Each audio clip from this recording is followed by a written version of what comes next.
for joining us for today's Ipsos webinar featuring insights for activating the purchasing journey. Today's presentation is being given by Ipsos behavioral scientists, and you can read more about them on the slide in front of you.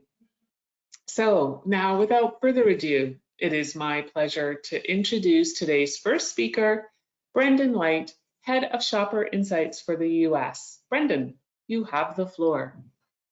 Thanks so much, Alan. We're really excited to talk with everybody today and really appreciate you taking the time to join us. We've got a lot to talk about in the next 40 minutes, so we're going to move fairly briskly through this all. First, we'd like to talk to you about what we see as the changing and increasingly complex shopper journey. Next, we'll tell you how our behavioral science can simplify our quest to understand shoppers.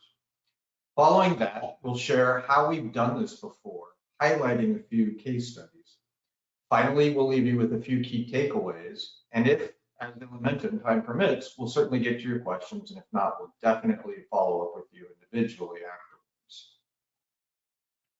Jump to the next. It's hardly an insight that things are changing faster than ever, but every so often there's sufficient change from multiple areas that we really have to reevaluate. And that's where we're at today with what we have labeled convergent commerce. Digital technologies, channel proliferation, both online and offline, and societal changes like our current cost of living crisis, as well as the massive shift to so many people working from home, it all results in fundamentally a new shopper and retail landscape. Jump to the next.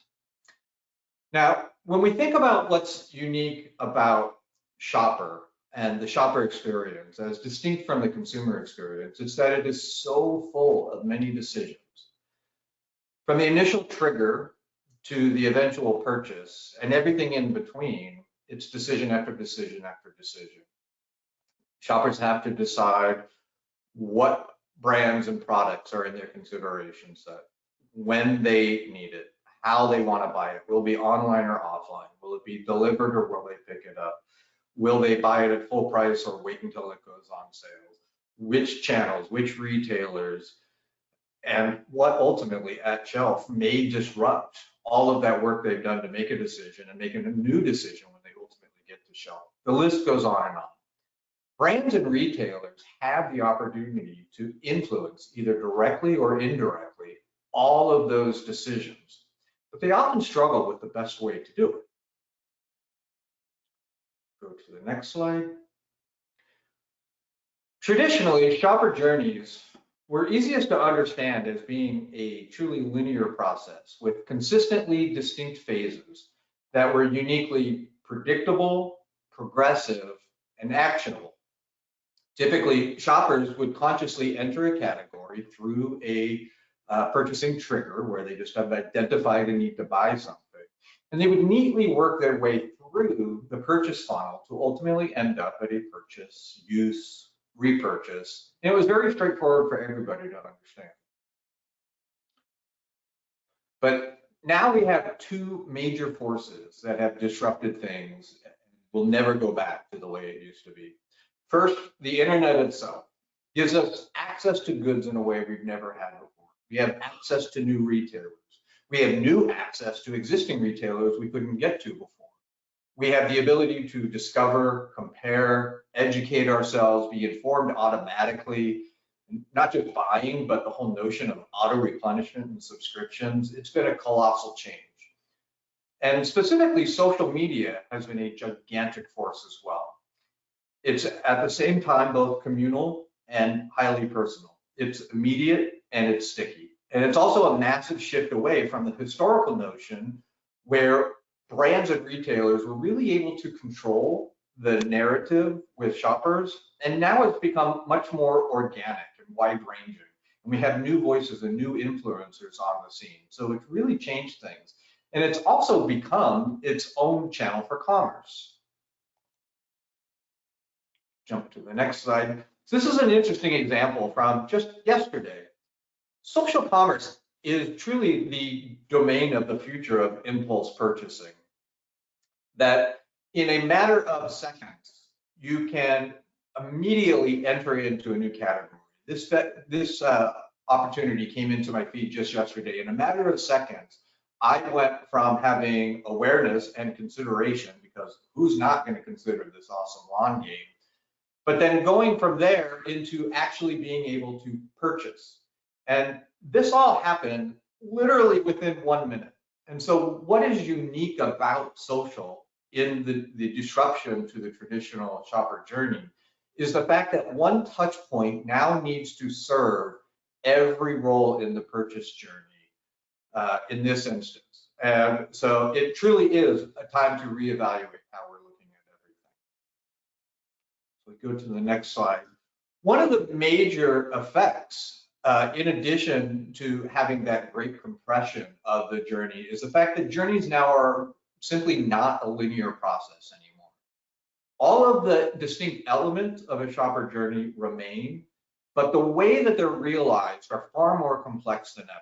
And they often loop back on themselves. And so we don't think of it really as a path so much as it's a spider web or an ecosystem that people are living within. And traditional approaches to journeys are simply too simplistic. And we're finding they don't give the competitive advantage to our clients that they used to. Go to the next slide. So traditional approaches are too simplistic for a variety of reasons. One is we have so many new challenges that marketers are dealing with all at once. In addition, momentum is in favor of shoppers being more in control of their journey, as well as shoppers are typically seeming to be looking for simplicity and automation, which makes things even more challenging for marketers. So when friction increases, channels proliferate, social media keeps exploding, shoppers are harder to track, you simply have to do something new and different in order to really get back a feeling of confidence that you can impact the journey in a meaningful way. Luckily, Jesse is now going to share a bit of what we're doing to simplify this complexity. Awesome. Thanks, Brendan. As you said, the entropy faced by insights professionals and marketers is only going to continue into the future. However, the one thing that hasn't changed in tens of thousands of years is the human brain. By focusing on the way that people make decisions, we can simplify our inquiry and our paths towards activation, and we can do so more effectively. Before we share some examples, let me quickly provide some insights into behavioral science, which helps us understand the total shopper. At Ipsos, we define behavioral science as an interdisciplinary field that allows us to reveal, measure, and influence the contextual, non-conscious, and often hidden drivers of behavior. And to do this, we borrow, draw, or flat out steal from a number of different disciplines. Cognitive psychology, which is my background, really helps us understand how people process, store, and use information. What are we paying attention to? What can we remember? How do we weight different pieces of information to make our final decision? We use social psychology to understand how people leverage emotions, how they build relationships with brands, and how they develop and draw on their own identities when choosing. Behavioral economics helps us understand the biases and heuristics that all of you might be familiar with, as they've dominated the pop press and litter Hudson News bookstores as we walk through the airport. Things like nudge, predictably irrational, or even thinking fast and slow. And then finally, cultural anthropology. This one surprises a lot of people, but at the end of the day, our decisions have meaning, and that meaning is not always individually prescribed. Cultural anthropology enables us to understand and activate against the norms of our culture and society together. And this picture, I think, is such a great example of why behavioral science is just so critical. And of course, we can laugh about it. It's funny. These people are taking the escalator to the gym. And while we've all done silly things like this before, it's a clear example of the power of the non-conscious mind. I think importantly for all of us, it shows us that stated intentions are not enough to drive action. There should literally be nowhere else on earth that these men are more motivated to work out and get sweaty than 10 feet in front of the gym, but they're choosing not to. Today, we'll show you how behavioral science helps narrow the say-do gap, both in research as well as in our marketing activations. The first thing our scientists do when evaluating the shopping journey is to really account for the three factors that we know guide decision making. Let's take a look at selecting a movie as an example. The first thing we do is to consider the consumer's goals and motivations. What mood is she in? Is she looking to unwind into mindless action? Is she looking to be challenged with a drama or taken to a new world? Next, we consider the set of knowledge and attitudes that shoppers bring to their decisions.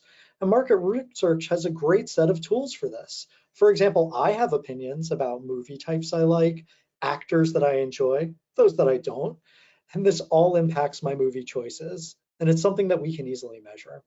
Finally, we account for context. Am I watching with my wife or my kids or by myself?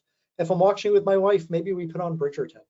If I'm with my kids, we're going to watch Mitchell's versus the Machines. And if I'm all by myself, I'm watching yet another episode of I Think You Can Leave on Netflix. Now, while we can all ask about this, we also need to know how these play out non-consciously. Our behavioral science team assesses our non-conscious goals and motivations, the irrational or metaphorical beliefs that influence our thinking, and how our context influences us, even without our knowledge that it's doing so.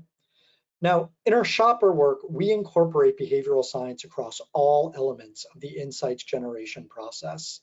In design, we use validated scales taken from academic research to help us measure consumers' non-conscious motivations and beliefs. During analysis, we use scientific theories and frameworks to help us reveal and uncover patterns of data that help us understand why consumers are behaving the way that they are. Finally, our reports always end with strong recommendations for implementation and activation.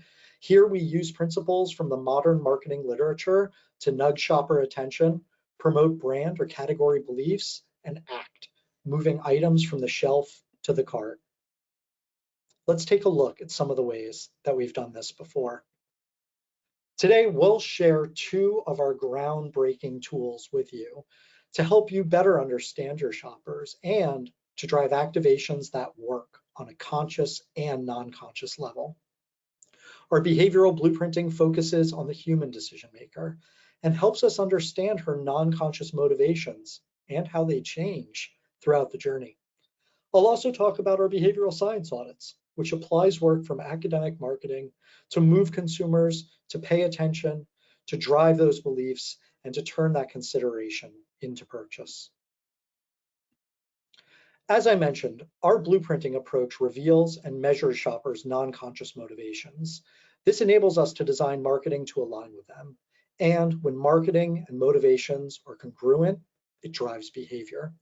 We've implemented this across a number of our shopping solutions, but most often in our journey work. Brendan, could you tell us a little bit more about Ipsos's current approach to understanding shopper journeys? I'd be happy to. Thanks, Jesse. The foundation for what is available in our current journey work focuses on three critical dimensions. First, how to strategically reach as many target shoppers as possible. Second, knowing the role, or often roles, that various touch points should play in influencing shoppers. And finally, we look at the magical alchemy of touch points and roles that combine to satisfy different shopper groups. This all helps us to craft an optimized shopper engagement strategy for our clients. Go to the next slide. So we also demonstrate how shopper journeys can be uniquely impacted and persuaded by understanding trigger pathways. So trigger pathways are the more similar journeys that shoppers take when they share a common purchase trigger. We have learned that the greatest way to identify distinct cohorts within a journey is actually based off of that trigger. And this helps us to understand who has what needs in which location in the shopping ecosystem. Again, this contributes overall to the holistic shopper strategy.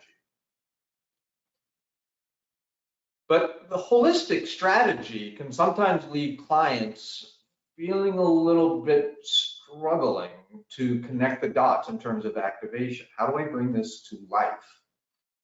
Clients are looking for specific guidance in optimizing those touch points that they're investing in. There's a lot of money on the line. And what they ultimately need help with is what the touch points should do or say. And at least as importantly, is the best way to say it that you can connect with those shoppers on those different trigger pathways. Jesse, can you shed a little bit of light on how we do this? It would be my pleasure. Thanks, Brendan. So this is really where our behavioral blueprinting approach comes in nicely.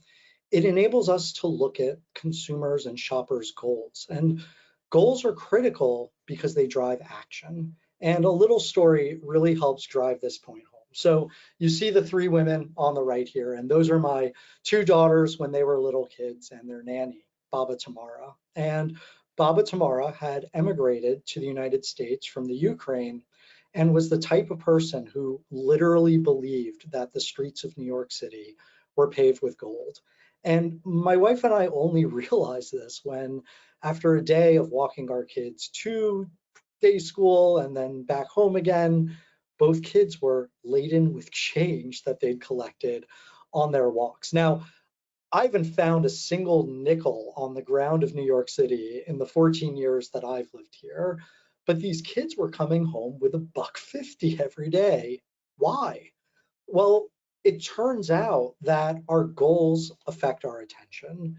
When we have a goal in mind, we non-consciously seek out information in our environment that enables us to fulfill it. And so this might be the case like when I'm thirsty, it seems like everybody on the street has a drink but us. But what non-conscious goals should we be studying within shoppers? And luckily, knowing more about the well-studied and validated components of motivation and goal achievement provides guidance on which goals we should examine and measure across shoppers. They also help unstick us from the rut of asking the same questions over and over and getting similar answers again and again. And for anyone who's worked on a category or brand for a long time, you probably feel this pretty deeply. And I'm sure that you're wondering, how can we actually and finally learn something new about the shoppers in my category? Frameworks like regulatory fit theory, locus of control, intrinsic versus extrinsic motivation, maximizing and satisficing, all of these help us put structure around the ways in which people non-consciously view the world and themselves, approach their decisions, gather information, and make a final purchase.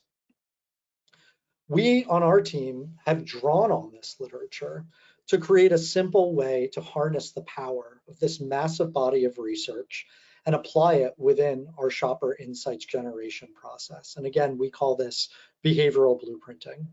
Ultimately, once you understand shoppers' latent motivations, you can better develop and align your interventions to their mindset and ensure that they are more likely not only to give focus to your message, but that they're more likely to see how it relates to the achievement of their goal, remember it, and act on it.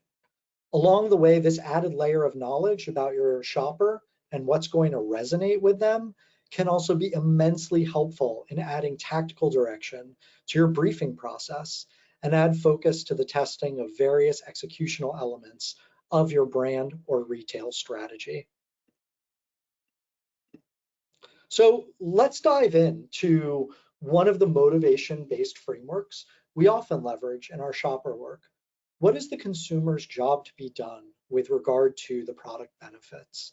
And we often look at the dimension of hedonic versus utilitarian needs, which describe how people differ to the extent that they seek out product benefits to meet that need. People with a hedonic focus, they're generally desiring benefits that are sensory or emotional in nature. Simply said, they want to do things that help them feel good. And as a result, they want more enjoyable shopping processes. They want to feel great after they've consumed a product, and they'll favor the aesthetic qualities of a product, how it looks, how it feels, much more than the actual function of the product itself. Conversely, people who have a functional motivation are simply looking for the basic fulfillment of needs. They have a problem or they see an opportunity, and the product enables them to solve it or to take advantage of it. Because they are interested in how well the product works, they have very rational seeming motivations. Does the product work better than other products do? Can I do some sort of mathematical value equation to determine the bang per buck for every dollar that I spend? And just what are the practical benefits that the product will bring me? Now, what we're going to do next is look at how we've applied this technique to get some new insights in a classic center store canned food.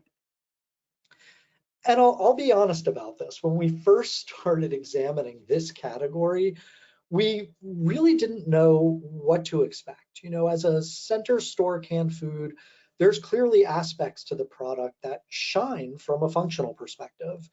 It eliminates the need to prep, to buy, to chop, to mix, and to cook all of the ingredients within. It also eliminates any need for cooking skill. All the flavors already built in. And from a convenience point of view, what could be easier than simply pouring from a can into a pot and warming it up on the stove? But there were hedonic elements too.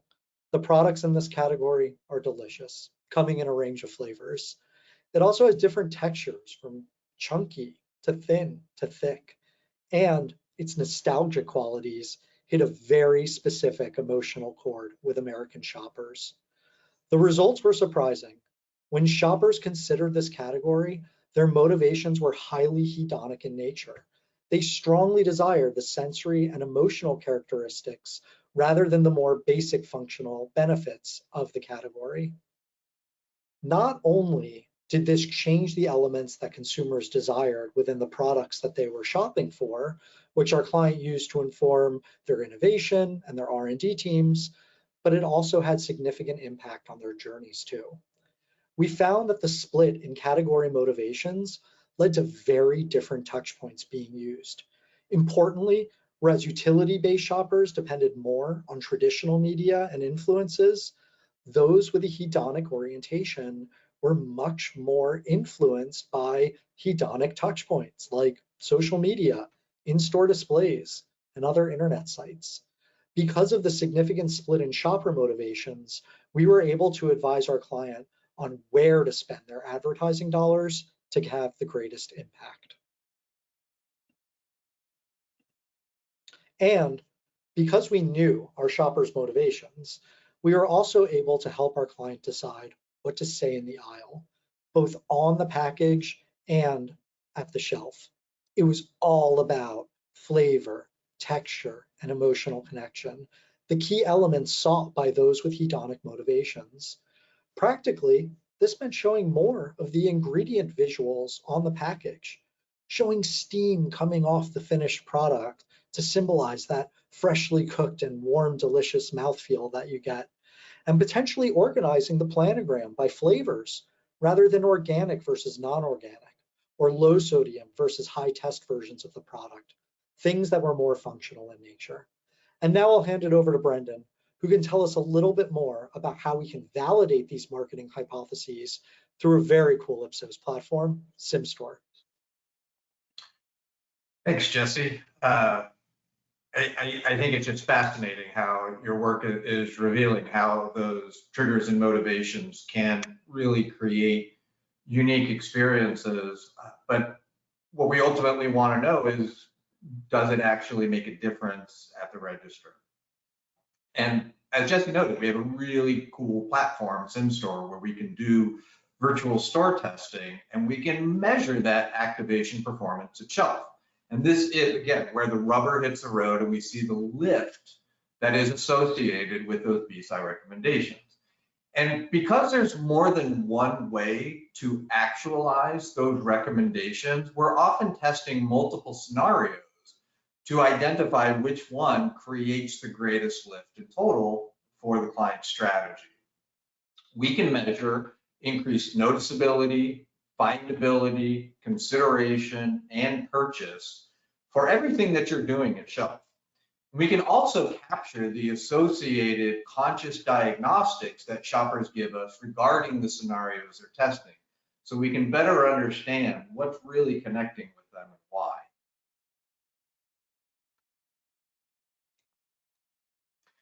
We have other ways of also getting the best ways to influence shoppers. Earlier, Jesse had mentioned how we do BSI audits. We know from decades of research that shoppers do often struggle with giving us those conscious diagnostics.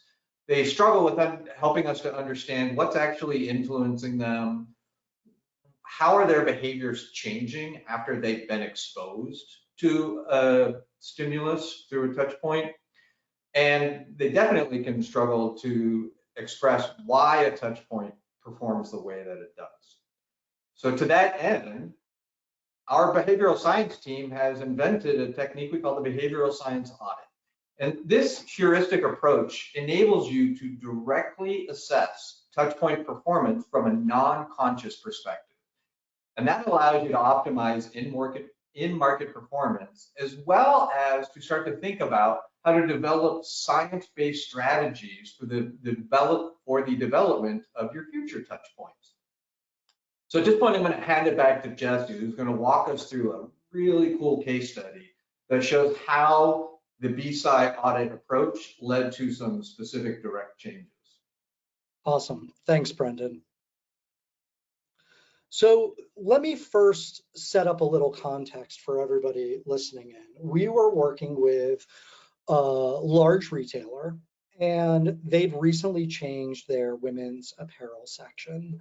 And the way that they changed it was that it used to be organized by category. The blouses were over here, the skirts were over there, and the dresses were in another location. And then to really highlight their private label brands within the category more clearly, they moved to a boutique type of layout where each of these individual brands had their own section within the department.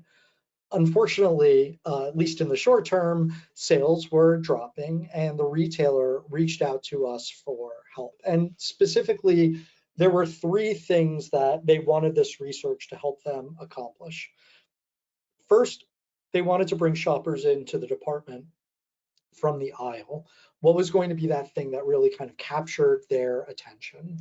Secondly, they wanted to make sure that they were providing the most persuasive information, not only to bring them in, but to really help them understand the positioning of the new brands and products that were there. And finally, they wanted to make it stupidly easy for their shoppers to say yes and make the purchase. So let me tell you a little bit about how we help them specifically. First, we did a thorough examination of how these shoppers were shopping the store. And so we were very, very fortunate to partner up with our Ethnographic Center of Excellence here at Ipsos, and we performed a number of filmed shop-alongs. And this enabled us to hear the shopper in her own words. And what my team did was listen for the patterns of language that were being used, as well as decode all of those nonverbal behaviors to really help us reveal what are those non-conscious goals and beliefs that the shopper has as they are exploring the category. Next, we partnered with Brendan's shopper team and used some really sophisticated mobile eye tracking to determine how they were attending to in-store signage, to merchandising, and to other visual cues that were present within the retail environment. And finally, our team of trained scientists went in store to perform this behavioral science audit. Here, they collected photographic and video data from in-store and applied findings from behavioral science research to make suggestions on how the retailer could accomplish their goals using scientifically validated principles. Let's talk about one of those now. So let's all play a game for those of us sitting at home. Let's take a look at these three pictures that are there on the left. And my question for you, out of choices B and C, which one of those is more similar to picture A?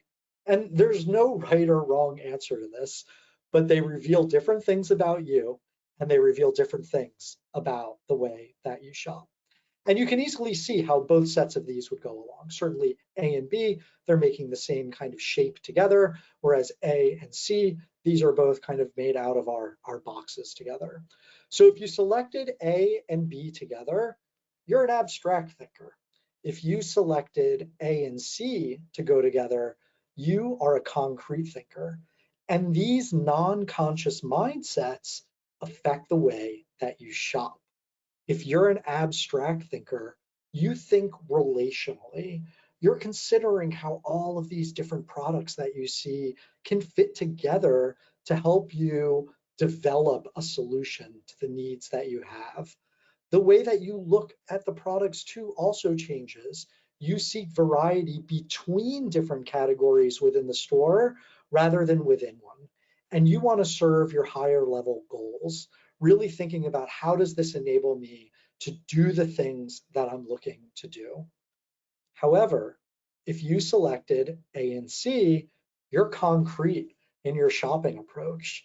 It should come as no surprise to you that you are a detail-oriented person. And when you're shopping, you're going to be looking for those concrete similarities and differences between products that help you choose. Similarly, when you are seeking variety, you're going to do so within a product category. That minute detail focus that you have allows you to see differentiation in a way that might be very difficult for an abstract thinker. And finally, you're really going to be focused on the functional differences within a product. And these mindsets, as you can imagine, are extremely powerful, and they also serve shoppers differently throughout their journey. And I think importantly for all of us here today, this is not only something that we are able to measure using behavioral science, but it's also something that we're able to influence using behavioral science. So by leaning into the body of academic research that's there, our behavioral science audits show you how to affect how shoppers shop. And so this is some research that was conducted by Joan Myers-Levy and her graduate student at the time, Julia Ju, at the University of Minnesota. And it shows how we can create these mindsets in shoppers. What they did in their experiments was to examine the role of fixture type on shopper mindset. Interestingly, they found that they could create abstract mindsets by placing products on wooded, rounded fixtures that drove shoppers to take a more relational approach and consider how different items on the display fit together to make a solution. Conversely, when items were merchandised on more modern material fixtures like concrete or steel or glass, they developed a concrete mindset. And you can easily see how this mindset would be helpful to shoppers who are trying to make item level choices within the category. So how did we use this to help our retailer friend?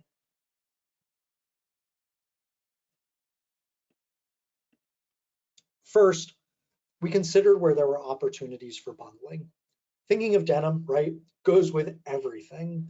And so we really wanted to encourage a more relational mindset there to help shoppers understand how this would go with everything else that they're seeing in the section, or even more simply, how this new pair of jeans would go with everything that they already had in their closet. And so this is really where we recommended those wooden and rounded features. Similarly, if you look at the display on the right, the wooden table encourages this relational mindset, which could help a shopper see how all of these unique loungewear pieces could fit together to make a relaxing Sunday at home outfit. There were also places where we encouraged concrete thinking. When shoppers were confronted with multiple options that differed along very specific dimensions, like pants or sports bras, athletic pants, and lingerie, a concrete mindset enabled them to focus on the details they needed to decide. Enabling them to see this information was the most important thing for them to buy. Brendan, let me turn it back to you. As Really cool stuff, Jesse. I think what I find most exciting about this is we're not just talking theoretical, that we're actually applying this to the specific work we're doing and validating the outputs of it. And these are just two examples of the many, many that areas that we've done work. And because this is done at the human level, it applies across the board. So B2C, B2B, it doesn't matter. Sector, industry, it doesn't matter. We're using this in areas as distinct as food service operators, IT decision makers, snack bar buyers. We've even used it for mortgage customers. It's really all over the place. We are taking, Jesse had mentioned it early on, we are applying this approach to everything that we're doing within Shopper Insights. And as Jesse mentioned earlier, what we're also doing is applying not just to each of the types of work we do, but throughout the work. And so it is the design, it is the analysis, and ultimately it is in the activation that we're doing it. From everything from understanding retailer choice, as we've talked earlier, the entire path to purchase, and we're applying it to better understand shopper decision trees. But this is hardly the end. There is a lot still to come in terms of where we're going with this. So Jesse, can you talk a little bit about where the future of this is? I'd love to. And along with the approaches you've seen today, we have just so much more in store for the future. And I'll give you a sneak peek at two of them today. So the first is something known as process tracing. And we've actually just completed a set of pilots around this new technique in the shopper space. And what's so amazing about this new methodology, it allows us to see three things that we've never seen before. I think first, what are shoppers' non-conscious preferences that they have? Is there a better way, and this is a better way, of understanding that implicit preference? I think secondly, can we determine where shoppers are moving from non-conscious to conscious thought? What are those moments where they click out of autopilot into a more considered decision? And as we think about new product introduction and innovation at the shelf, really understanding kind of the make and break of those shopper habits is critical to influencing their behavior. And then finally, understanding touchpoint effectiveness. This process allows us to determine the amount of implicit attitude change caused by any one given touch point that a shopper encounters. On the consultative side, we're also developing products to help retailers better understand how to activate in ways rooted in their competitive advantage. By borrowing validated frameworks like Barbara Kahn's Shopper Matrix, as you see on the top from Wharton, or the Bart White's model, one of the founders of academic retail research, as you see on the bottom, we can better align the recommendations from our insights as well as from our audits to fit into how a company operates. And what this enables you to do is to have a unique voice that works based in scientific principles in a very crowded and noisy market. Before we end today, I just want to leave you with three key takeaways to consider. First, I think, Brendan, you really set this up so well. This complexity around shopping is only going to continue to grow. Focusing on the human decision maker is the only way to cut through the chaos and act in a consistent and coherent way across all of the touch points that your shoppers encounter. Secondly, our blueprinting technique is versatile across shopper insights. It enables you to determine shoppers' non-conscious motivations, informing your touchpoint development and investment by giving you ways to align with them, maximizing your dollars. Finally, our behavioral science audits enable you to reveal non-conscious shopper influences and optimize them, driving shopper attention, promoting key beliefs, and nudging the product from the shelf to the cart, both online and in store. Thank you on behalf of both of us today. I think we have time for just a couple of questions. Brendan, do you see any there in the comments? I am seeing one asking about how have clients reacted to this new approach to traditional techniques. Yeah, And I'd love to hear kind of your reaction that I do this. yeah, I mean, we're on the cutting edge with many clients. So when they come to us, they are absolutely looking for something different, something new, something to help them get different answers than they have before. I think the part that resonates with them is really twofold. One is we not only have these validated ways of revealing and measuring what shoppers are unable to articulate in traditional research, but each of those motivational frames that we bring into the insights generation process have a corresponding toolbox for activation as well. And so what our clients keep telling us is this really gives them an end-to-end way to get new insights into their shoppers, as well as to activate against those shoppers, whether they're a CPG, whether they are an IT company, or whether they're a retailer itself. Brendan, it looks like there's one more question here, and this one looks like one for you. And I think it relates to SimStore. What types of shopper marketing are testable within that platform? I know you mentioned POGs and some of the packaging that's there. And how well does it mimic in-store or online behavior that we actually see shoppers have? The truth is we can ultimately measure whatever you can imagine that can exist in a physical space because we have entire control over that. And so it can be something entirely brand new that's never existed before, or we can replicate actual retail experiences. Within that, we're able to measure all kinds of changes happening in aisle and at shelf. So we can be looking at new product introductions, new packaging for existing products, where to put them on shelf, how to rearrange the items. We can do all kinds of signage and in-store marketing materials, be that displays or shelf strips or floor talkers. And so we can present those to respondents in a test versus control scenario and actually measure the impact on sales. And it is just insanely reliable, ultimately.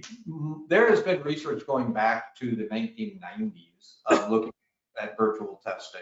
And multiple organizations, ourselves included, have done research on research that has shown it validates, it correlates at over 0.9 with actual in-store performance. So, you know, in research, we're thrilled if we can have 0.6 correlation, a 0.7 correlation. So 0.9 is basically, that is as confident as we can get that what we're seeing reflects, it's not correlated with actual sales performance, but in-store testing. And so we can have, this is as confident as you can be in a methodology for measuring performance.